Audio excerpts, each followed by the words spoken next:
What is it about you that you feel should make you a prime minister?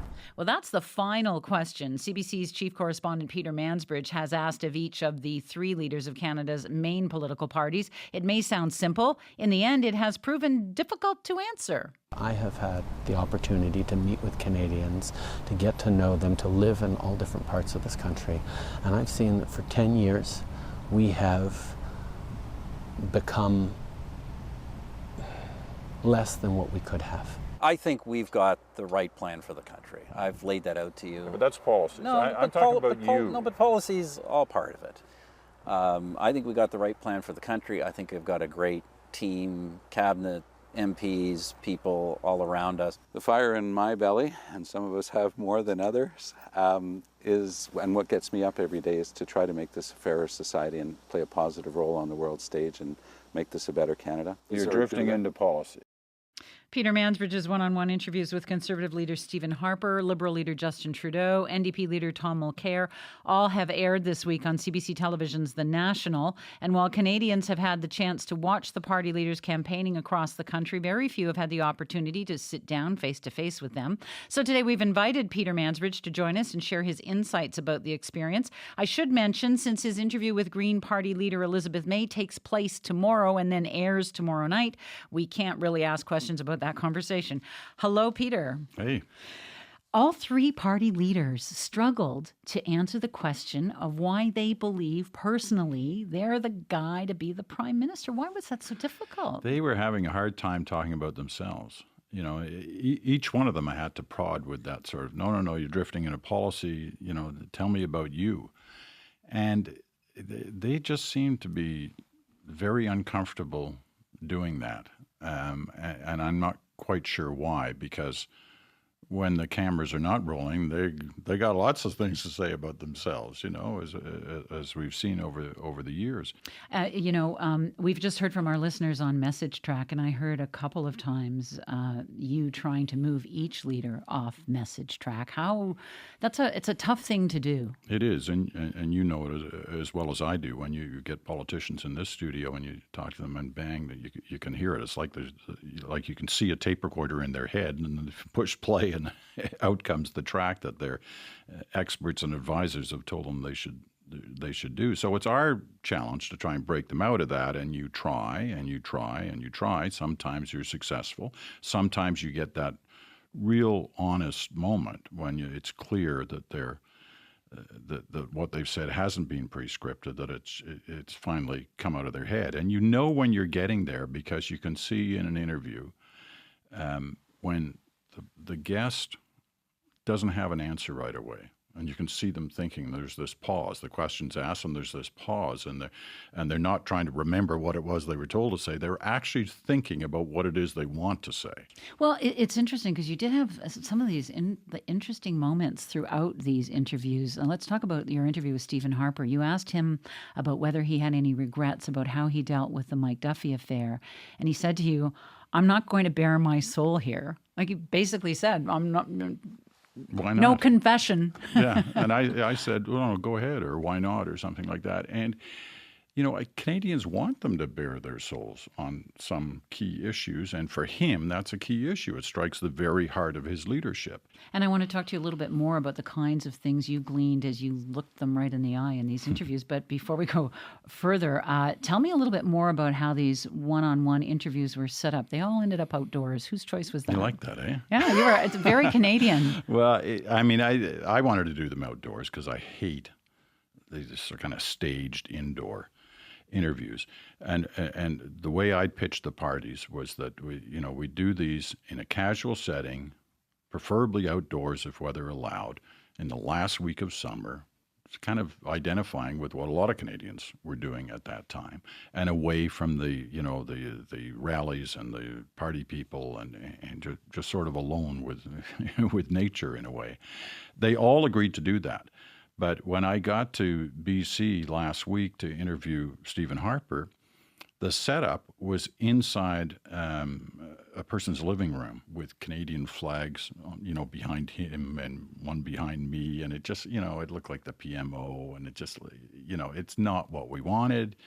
and it was going to look totally out of place. And we just said, no, like, we're not going to do it here.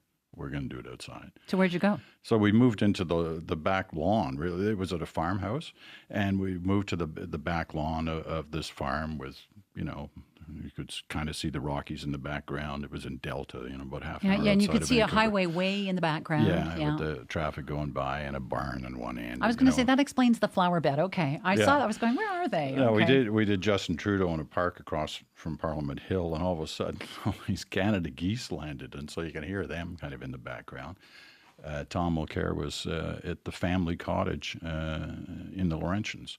It was interesting to me because you really did seem to be alone with them. Obviously, you've got cameras, and obviously their people are nearby, but everybody had to take a step back so you could just have that conversation, right? Yeah. Nobody could get close to them because we needed just to see the two of you. That's right. And they always start off, with all of them, they kind of start off with message track. And then, this as one of the premier interviewers in the country, you got to try and break that down. And in that vein, your interview with Mr. Harper, he acknowledges the possibility of not winning the election. He actually talked about, at least I hope people understand I will have served my country.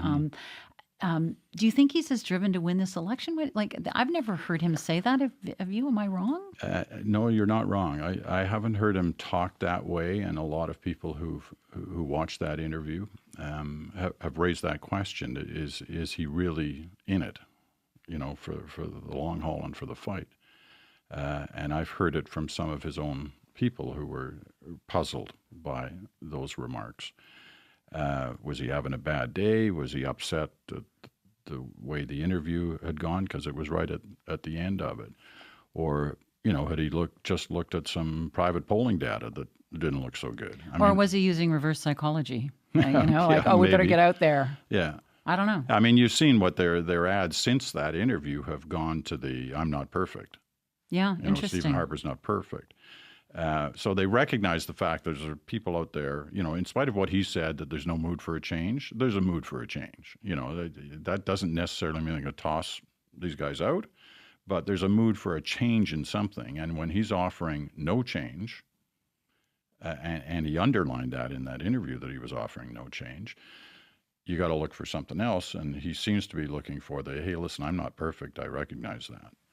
To try and, capture back some of that vote that has left them since the last election, or appears to have in the polling so far. But let me tell you this little story about that happened there. In that interview, before it started, there's that setup time, and it's kind of awkward. You don't want to talk about what you're going to talk about in the interview, but you got to talk about something so people can get audio levels and they can adjust lighting or what have you. And so I just looked at him and I said, how are you holding up under this, long campaign?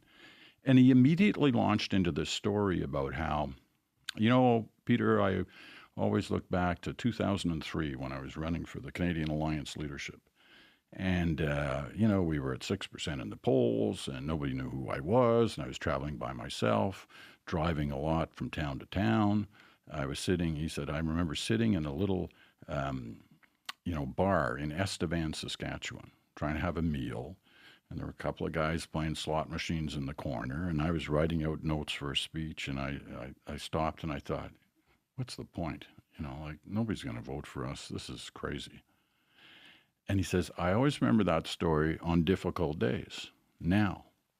Interesting. And I think, this is bad what's happening right now, but it's not as bad as back then when I was sitting in Estevan and nobody liked us and it looked hopeless. So I thought, well, that's interesting. And it may have led to what ended up being that comment at the end. Very interesting. Yeah. Okay. Well, let's talk about Justin now. He's Justin very different Trudeau. Personality. That's right. Justin Trudeau. Very different from Stephen Harper. What have you observed about him in this role as leader? I've interviewed him, I guess, 4 or 5 times since he decided to run for the leadership. And he's grown over that time. There's no question about that. Now, whether he's grown because he's better prepared and he's better briefed and he has lines that he didn't have before, there's no doubt he's improved. And some conservatives are already wondering, was the long campaign a good idea? Because it's just given him time. every day he's out there in front of crowds and he's answering questions and he's doing scrums and he's kind of got his lines down. He did not so bad in the first debate. Maybe giving him all this extra time wasn't a good idea. But he still shows, and you can see it in the interview, some levels of inexperience. He's, as I say, he's grown. One thing about him, the little anecdote for him would be he believes he's always been underestimated. Always. Right from the get-go. That nobody thought he could win. When he announced he was going to run for the by-election in Papineau in Quebec for an MP, people thought he wouldn't win. He won. Then he ends up, running for the leadership. Nobody thought he'd win initially. He won. The fight. Nobody thought he'd win. He wins. Now he's in this. As it started, nobody figured he could win, that he's not ready, he's this, he's that. So where are we, 5 weeks in? He's kind of in the middle of it. Anything could happen. He could win. They all could win. I was interested when he told you about how he distances himself from his father on sort of running a government in the PM, specifically in the PMO. How'd you read? You were a bit surprised. I was You surprised. could tell. I lived that movie, so I know that it's true, but I never thought I'd hear him say it. The more I've thought of it since, I thought, was that strategic? Was that deliberate? Or did that just sort of tumble out there? Is that something he's decided and recognizes that strategically it's not a bad idea for those who weren't totally enamored with his father to put some distance between himself and his father? I want to ask about Thomas Mulcair now. What did you learn about him as a person in that time you spent on the lakeshore there? Yeah, that's their I think it's the dock from his brother's place in the Laurentians, and he has a place the next lake over. My anecdote on him is standing there once again, sort of waiting to get these things started, and I said, I heard this rumor that you used to swim 4 miles a day when you're up here. And he said, I still swim 4 miles a day. I'm a long distance swimmer. And I looked at him and I thought, this guy is not a long distance swimmer. How could he be a long distance swimmer? And he could see me looking at him, thinking that, and he's saying, hey, this extra weight actually helps. Like it makes you more buoyant and therefore it's actually easier. Now, I haven't thought that one through a lot, but he obviously believes it must work for him. And he's a big tennis player. He wins the local tennis championship on that lake. They have a little tennis court set up, and they all, they play for something. So that explains the volley in the House of Commons. He likes the back and forth. he certainly likes that. He's very confident. Of the three of them, he seemed the most confident in the position that he was offering up as different from the others. And yet when you push him on it, as you saw in the interview, there are some holes in the argument that he still has to convince people of. But they're three very different kinds of people, and with different sets of positions and policies on some key issues. And for Canadians, there actually is a choice there. And then there's obviously the Green Party as well. By some accounts, Mr. Mulcair has some of the same controlling tendencies as Mr. Harper is said to have. And you asked him about criticism of his leadership style as expressed by a former NDP MP, Bill Heyer. And his answer was brief, but it came out very quickly, too. Was that dismissive, effective? How did you read that response? Well, he was ready for that. He must have thought that was possible, that was going to come. There are any number of questions on that front. This former NDP MP, Heyer, who's now running for the Greens, says claims Mulcair is as big a dictator in the office as he says Harper is. His line was, we had problems with this guy. He wasn't really playing the party line, and we had to move him out, and I really don't want to talk anymore about that.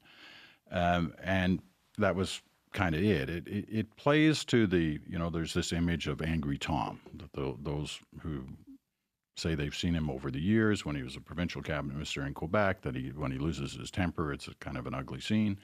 And so his critics want to provoke him into losing his temper, and you see that attempt in debates and what have you, and we saw it in the House of Commons, to try and bring the angry Tom out to the floor, which is exactly what Heyer was saying happens.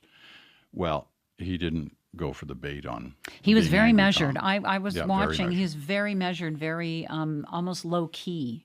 Yeah. And maybe that was deliberate. They have been running a front runner campaign, which is, that you don't take chances. You stay very much according to a plan. And in the interview, he claims he has a plan and he's sticking to it. That can start to go off the rails if you're not the front runner anymore. The polls have tightened up. So you got to be careful, and it's risky being a front runner. It's okay if you got a 10-point lead. You can take that gamble through the length of a campaign, but nobody has a 10-point lead here. It's a really exciting campaign, isn't it? Yeah. It's unlike, this is my 14th campaign. I kind of hate to admit that, but the first one, federal, I covered was 72, which was extremely close. Pierre Trudeau won it by a seat or two at the end. And it went right to BC, the classic, BC will decide. There's never been anything that close since then. The difference with that one is nobody realized it was happening. Nobody in 72 thought it was going to be close. They thought it was going to be a walk in the park for Trudeau. It wasn't. Here, everything looks close, but there's still a long way to go. Peter, thanks for coming in. Thank you. It was a pleasure. Peter Mansbridge, chief correspondent of CBC News, anchor of The National. If you want to watch his one-on-one interviews with Stephen Harper, Justin Trudeau, Tom Mulcair, we will have links to them all on our site, cbc.ca/thecurrent. And again, Elizabeth May's